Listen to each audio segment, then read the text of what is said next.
अब बात करते हैं चतुर्थ ब्लॉक में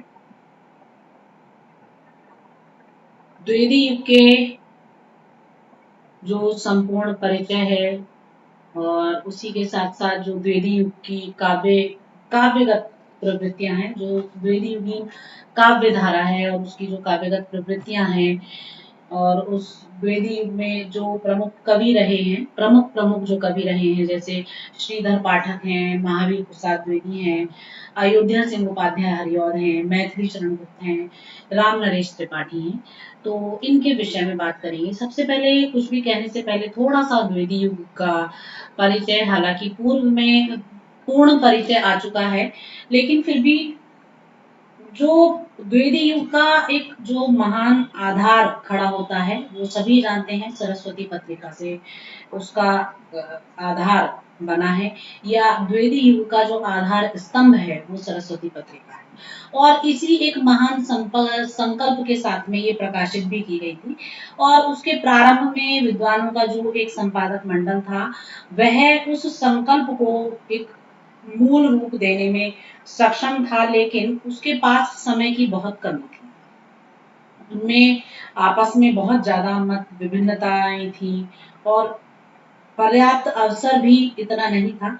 तो जिस लगन, तत्परता, निष्ठा और विश्वास की आवश्यकता उस पत्रिका के संपादन के लिए थी, वो उस समय के संपादक मंडल में इतना प्राप्त नहीं होता था, क्योंकि समय का अवसर नहीं था। इसीलिए सभा के द्वारा, इसीलिए पूरे मंडल के द्वारा ये तय किया गया कि जो पत्रिका का संपादन भार है वो आचार्य महावीर प्रसाद द्विवेदी जी को दिया जाए। तो ये जो एक निर्णय है, इसको ये पूरा भी हुआ। और 1900 से जो पत्रिका का संपादन डॉक्टर श्याम सुंदर दास जी कर रहे थे, उस पत्रिका का संपादन भार 1903 से महावीर प्रसाद द्विवेदी जी के हाथ में आया, क्योंकि वही संपूर्ण लगन, तत्परता, निष्ठा और विश्वास के साथ इस कार्य को कर सकते थे। उनकी बराबर निष्ठा और हिंदी के प्रति ये झुकाव, ये प्रेम शायद किसी में होता। और इसीलिए प्रबंधकों ने ये आग्रह किया कि इस कार्य को सोद्देश्य पूरा करने के लिए सबसे सफल और सबसे जो मतलब कि एक विश्वास पात्र हैं वो द्विवेदी जी हैं। सरस्वती का संपादन 1903 में उनके हाथ में चला गया और उन्होंने 1920 तक इस संपादन भार को बखूबी निभाया। इस पत्रिका ने भाषा और साहित्य दोनों ही क्षेत्रों में परिष्कार किया। द्विवेदी जी ने सरस्वती का संपादन भार जो संभाला, तो वो उन्होंने 1920 तक इसको निर्वाहित किया। और इसलिए 1900 से लेकर 1920 तक का जो समय है वो द्विवेदी युग के रूप में जाना जाता है। द्विवेदी युग का ये जो नामकरण है, ये महावीर प्रसाद द्विवेदी जी के नाम पर ही किया गया है और ये उनकी गरिमा को, उनके व्यक्तित्व को केंद्र में रखकर किया गया है। और ये जो उस युग का नामकरण द्विवेदी जी के नाम पर हुआ है, ये उनकी प्रतिभा को अभिव्यक्त करता है। तो द्विवेदी युग की सफलता, सक्षमता, समृद्धि, सब कुछ द्विवेदी जी पर निर्भर है। तो इस प्रकार हम देखते हैं कि महावीर प्रसाद द्विवेदी जी ने 17-18 वर्षों तक सरस्वती का संपादन कर एक महान कीर्तिमान स्थापित किया था। वे हिंदी के पहले व्यवस्थित समालोचक थे, जिन्होंने समालोचना की बहुत सी पुस्तकें लिखी। खड़ी बोली हिंदी की कविता के प्रारंभिक और महत्वपूर्ण कवि हैं। आधुनिक हिंदी कहानी उन्हीं के प्रयत्नों से एक साहित्यिक विधा के रूप में मान्यता प्राप्त कर सकी। वो भाषा शास्त्री थे, अनुवादक थे, इतिहासज्ञ थे, अर्थशास्त्री थे तथा विज्ञान में भी अपनी एक गहरी रुचि रखते थे। अंततः युगांतर लाने वाले साहित्यकार थे महावीर प्रसाद द्विवेदी, या दूसरे शब्दों में कहें तो युग निर्माता थे।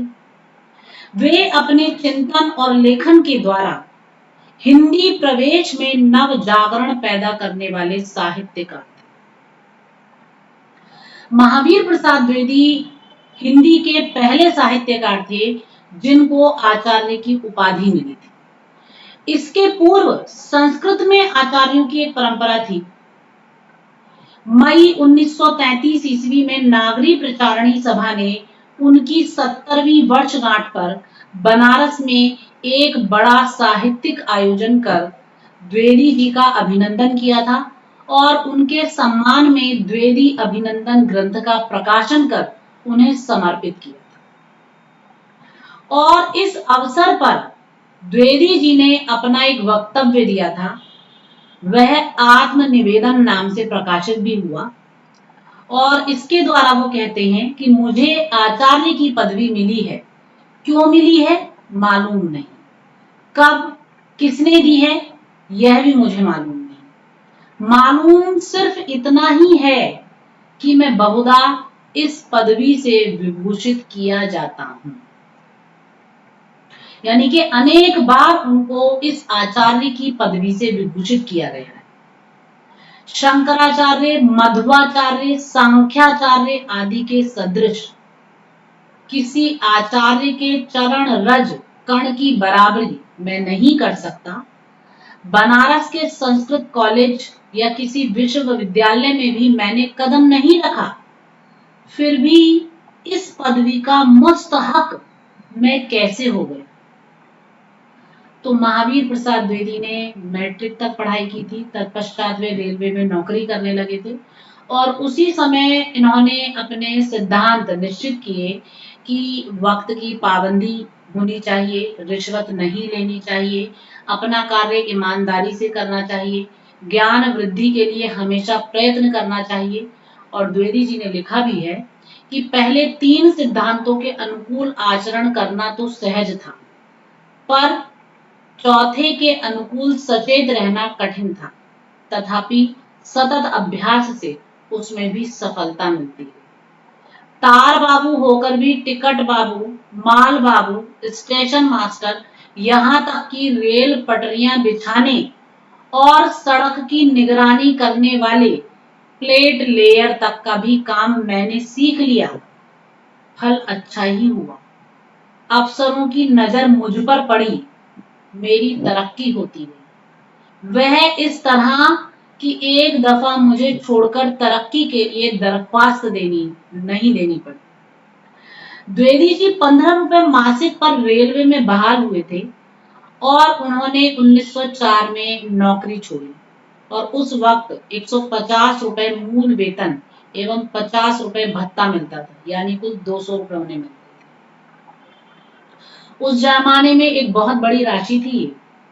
18 वर्ष की उम्र में वो रेलवे में लगे थे और उनका जन्म 1864 ईस्वी में हुआ था और 82 में उन्होंने नौकरी प्रारंभ की थी।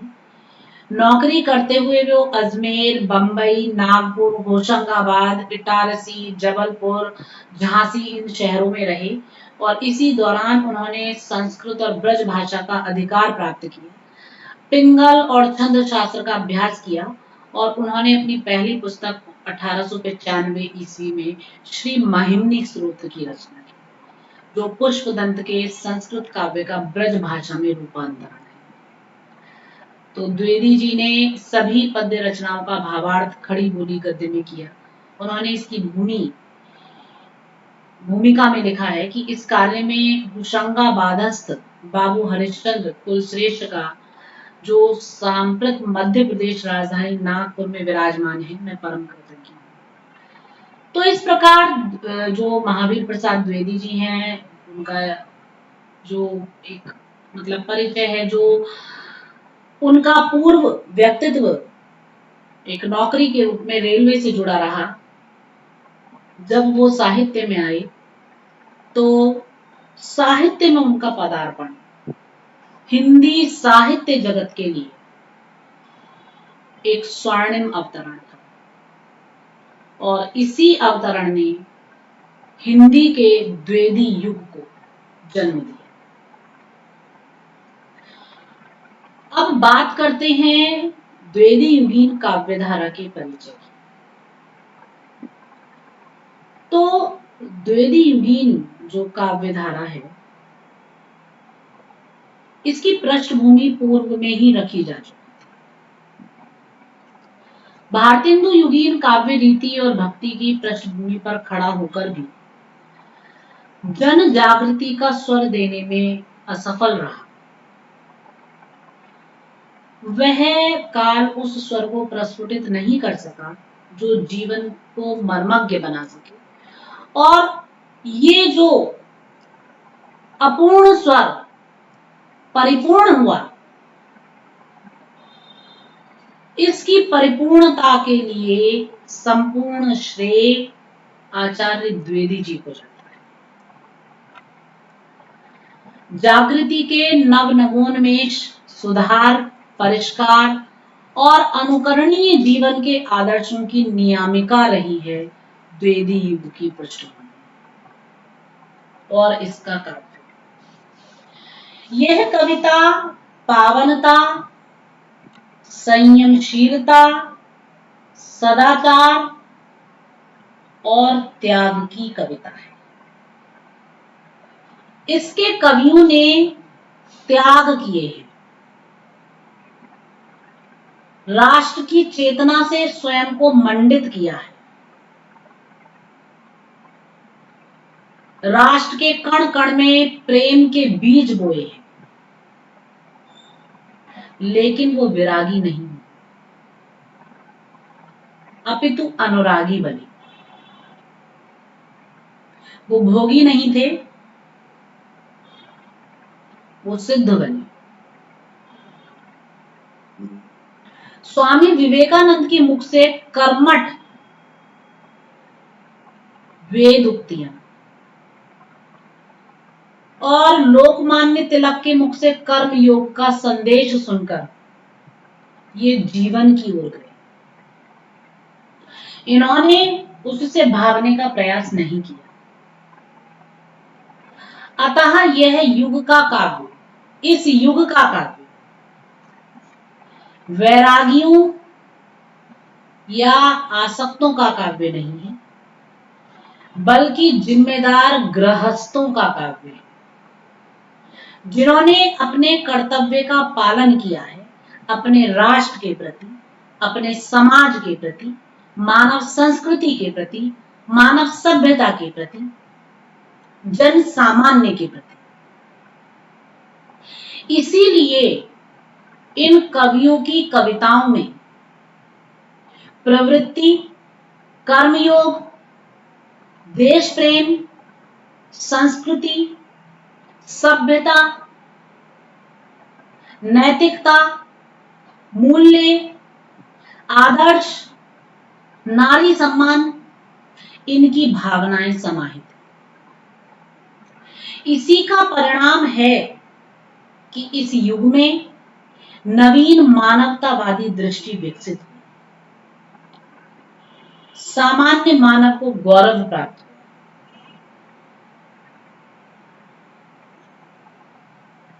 1903 ईस्वी से लेकर 1920 ईस्वी तक के इस युग को परिष्कार के युग का नाम मिला। इस काल का नेतृत्व बहुत श्रेष्ठ रचनाकार ना होते हुए भी एक श्रेष्ठ समालोचक, संपादक सरस्वती के मूर्धन्य हस्ताक्षर, जो उसके संपादक रहे, एवं विद्वान, प्रकांड विद्वान महावीर प्रसाद द्विवेदी ने किया है।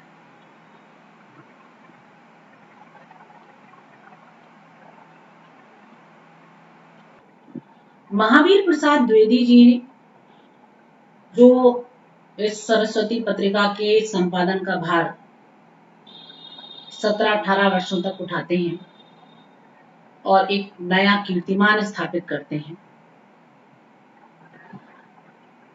उनके इसी कीर्तिमान की स्थापना के कारण इस काल को हिंदी साहित्य इतिहास में द्विवेदी युग के नाम से जाना गया।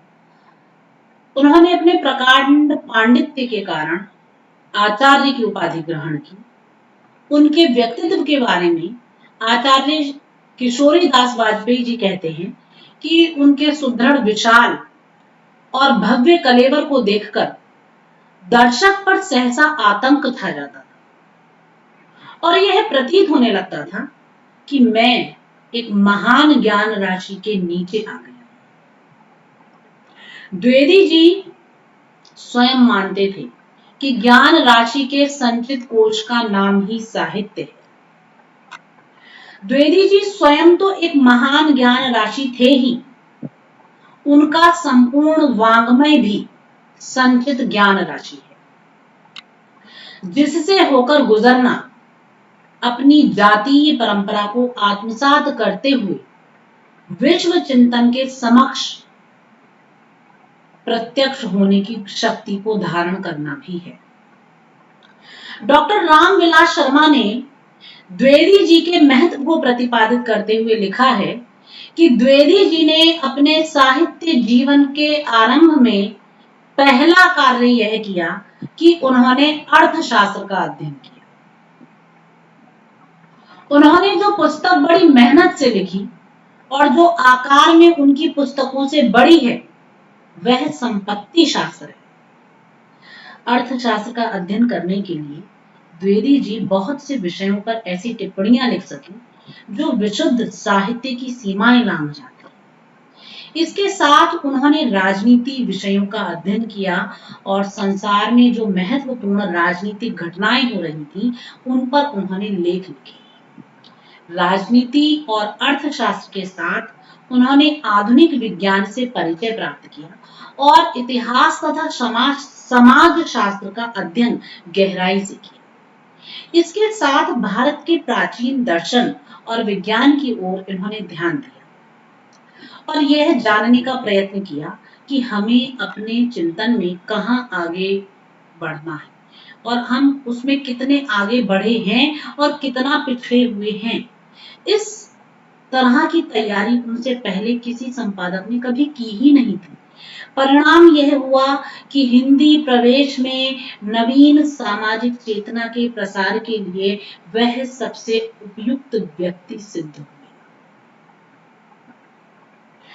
ऐसे महान ज्ञान राशि के पुंज महावीर प्रसाद द्विवेदी जी थे, किंतु रामविलास शर्मा के पूर्व जितने भी आलोचक हुए,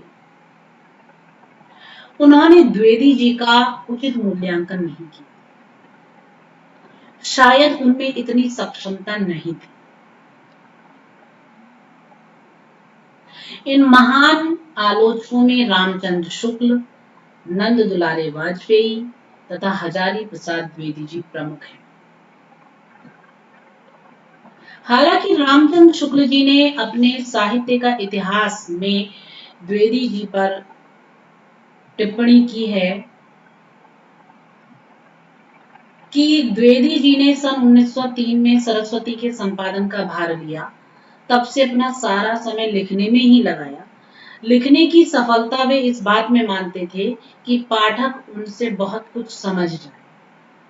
कई उपयोगी पुस्तकों के अतिरिक्त उन्होंने फुटकर लेख भी लिखे। इन लेखों में अधिकतर लेख बातों के संग्रह के रूप में, भाषा के नूतन शक्ति चमत्कार के साथ साथ नए नए विचारों की उद्भावना करने वाले निबंध फिर भी कम है। लेकिन जो द्विवेदी जी का योगदान है वो अपूर्व है, उसको किसी भी रूप में कम नहीं आंका जा सकता।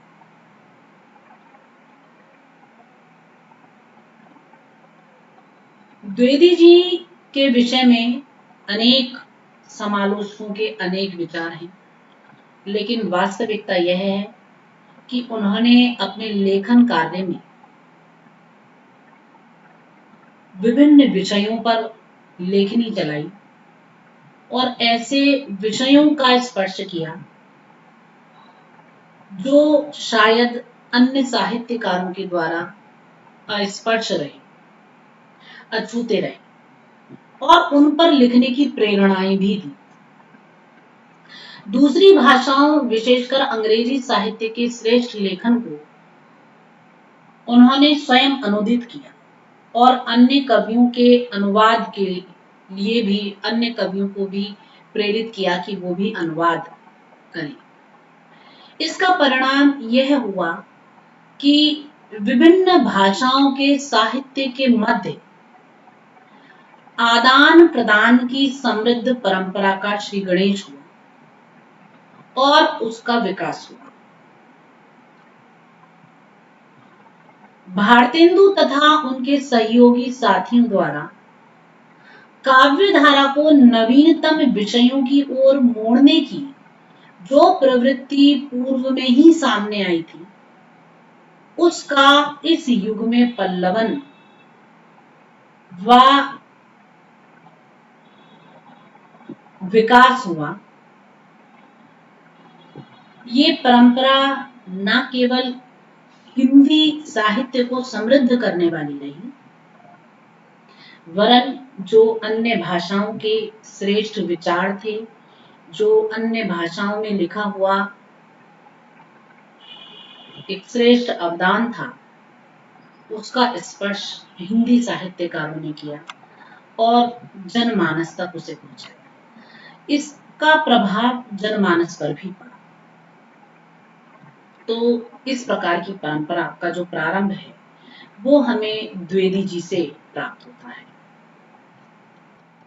इस परंपरा ने हिंदी साहित्य जगत के जो समृद्ध साहित्य हुए उसे और अधिक मंडित किया।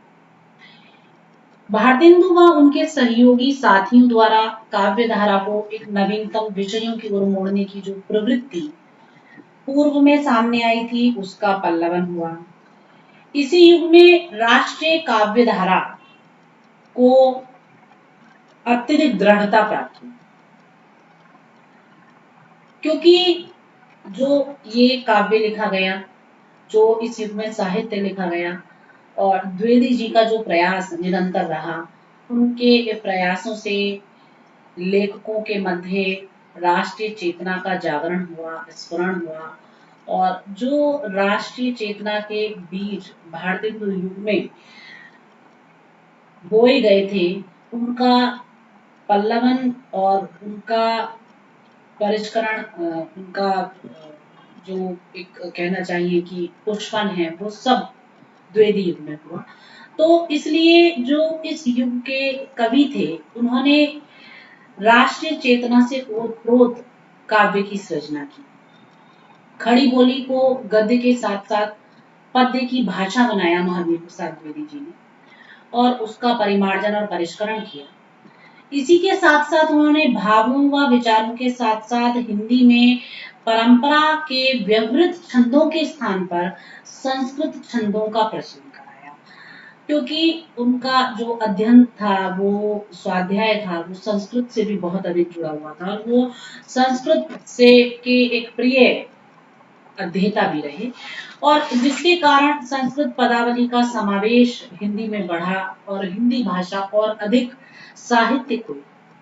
इस क्रम में जो अयोध्या सिंह उपाध्याय हरिऔध जी का योगदान है, उसको बिल्कुल भी विस्मृत नहीं किया जा सकता है।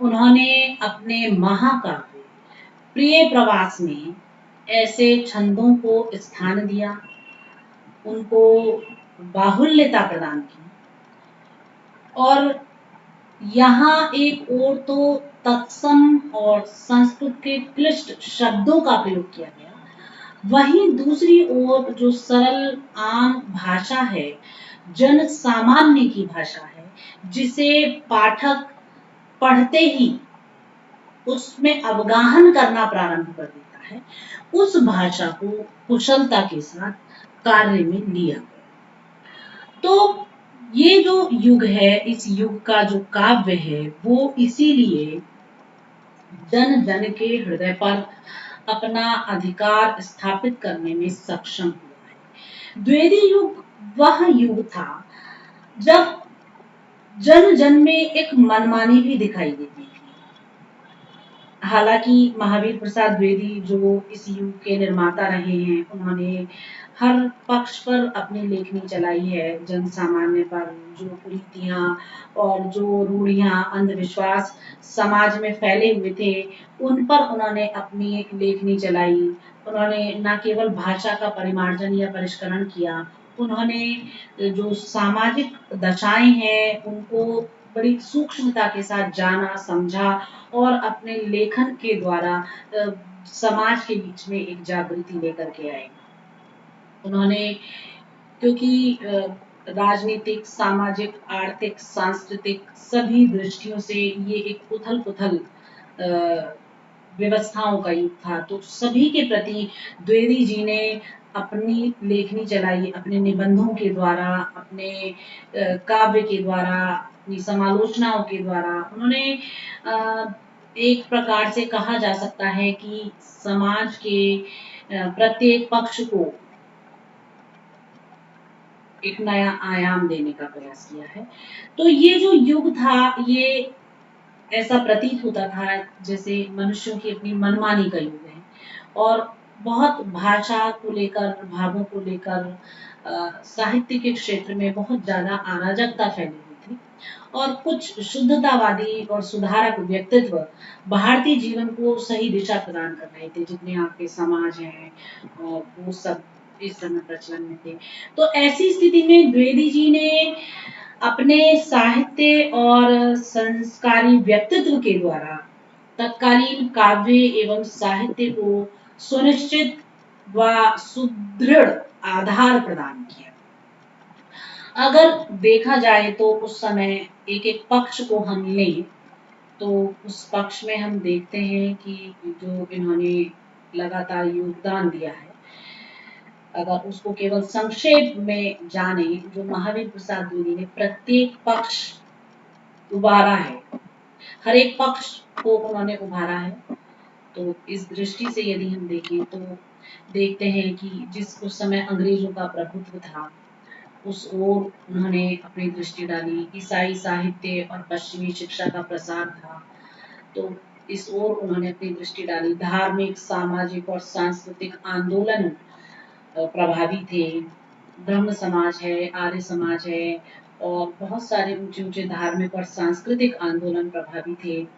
आंदोलनों पर हिंदी का जो प्रभाव रहा है, किसानों की जो उस समय दशा थी, उद्योग धंधों का ह्रास हो रहा था, सामाजिक दशाएं थी, और मुस्लिम संस्कृति और उर्दू भाषा का प्रभाव, तो ये सब विषय जो हैं विविध विषयों के साथ वो सामने आए। न केवल उन्होंने भाषा का परिष्कार किया है, हिंदी भाषा और उसके व्याकरण को लेकर, हिंदी और उर्दू को लेकर, हिंदी और अंग्रेजी को लेकर उन्होंने अनेक प्रकार के अपने मंतव्य दिए, और अपनी पत्रकारिता के माध्यम से, क्योंकि आधार स्तंभ जो है वो पत्रकारिता रही है, उनकी सरस्वती पत्रिका रही है, तो इसके माध्यम से उन्होंने प्रत्येक कोने की ओर अपनी दृष्टि डाली, और हर दृष्टि से उन्होंने एक परिष्कार, एक परिमार्जन, एक सुदृढ़ता, एक सुधार इस युग में किया। इसीलिए ये जो युग है, ये इनके विशेष अवदान का ऋणी है। ऐसी स्थिति में द्विवेदी जी ने अपने साहित्य के द्वारा, अपने व्यक्तित्व के द्वारा, अपने कर्मठ परिश्रम के द्वारा इस युग को आकार और प्रकार दिया। भारतेंदु युग की समस्या पूर्तियों और तुकबंदियों से लोग ऊब चुके थे। भक्ति और नीति की सीमाओं में बंधी हुई जो अभिव्यंजना शैली है एवं भावधारा है, अब वो रुचि को अपने में अधिक समय तक, उस रुचि को अपने में अधिक समय तक बांध नहीं पा रहे थे। ब्रज भाषा अपना जो आकर्षण है उसे खो चुकी थी। आचार्य द्विवेदी ने अपनी परिष्कारी प्रयासों से हिंदी कविता को एक विषय वैविध्य प्रदान किया, छंद वैविध्य प्रदान किया, और काव्य रूपों के विविधताओं की ओर उसे मोड़ दिया।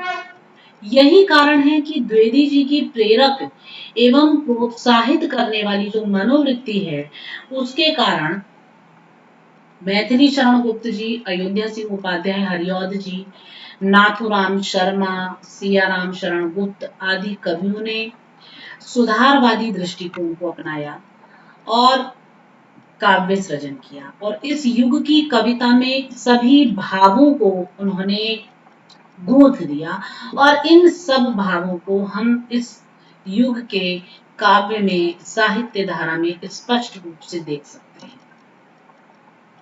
भाषा के परिष्कार के लिए तो द्विवेदी जी पूर्ण रूपेण प्रसिद्धि को प्राप्त हैं, क्योंकि इस युग में जो संपूर्ण भाषा का परिष्करण है और उसका जो परिमार्जन है, वो द्विवेदी जी ने किया है। ये तो निसंकोच कहा जा सकता है। इसके लिए तो प्रयास की या सोचने भर की भी आवश्यकता नहीं है। तो द्विवेदी जी ने जो शैली की विविधताएं हैं और उनको अपनाया, प्रबंध और मुक्तक काव्य सृजन तथा पौराणिक प्रसंगों के आधार पर नवोन्मेष एवं सामाजिक परिष्कार, ये सब इस संपूर्ण काव्य धारा में परिलक्षित होते हैं।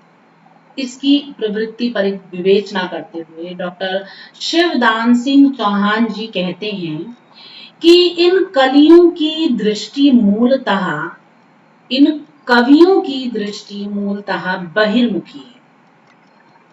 इसलिए यह राष्ट्र और जीवन की समसामयिक हलचलों में निरंतर समाती चली गई है। अंतर्मुखी होकर व्यक्ति चेतना की गहराइयों में नहीं उतर सकी। विशेषकर लोक प्रचलित पौराणिक आख्यानों, इतिहास वृत्तों और देश की राजनीतिक घटनाओं के इस काल के कवियों ने अपने काव्य की विषय वस्तु को सजाया है। इन आख्यानों, वृत्तों और इन घटनाओं के चयन में उपेक्षितों के प्रति सहानुभूति, देश प्रेम, सत्ता के प्रति विद्रोह के स्वर अभिव्यक्त हुए हैं।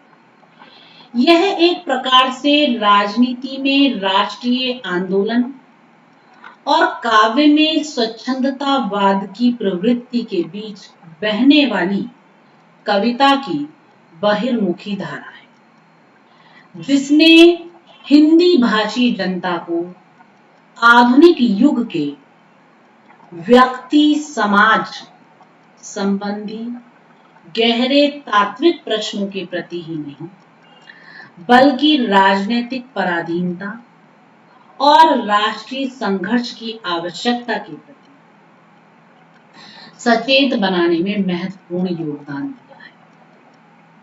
तो जो द्विवेदी युगीन काव्य धारा है, वो इन सारे वैशिष्ट्यों से युक्त रही है और ये युग इन समस्त विशेषताओं के साथ हिंदी साहित्य जगत में एक नवीन उद्भावना को उजागर करता है और इन समस्त विशिष्टताओं के साथ साहित्य के रूप में सुसज्जित होता है और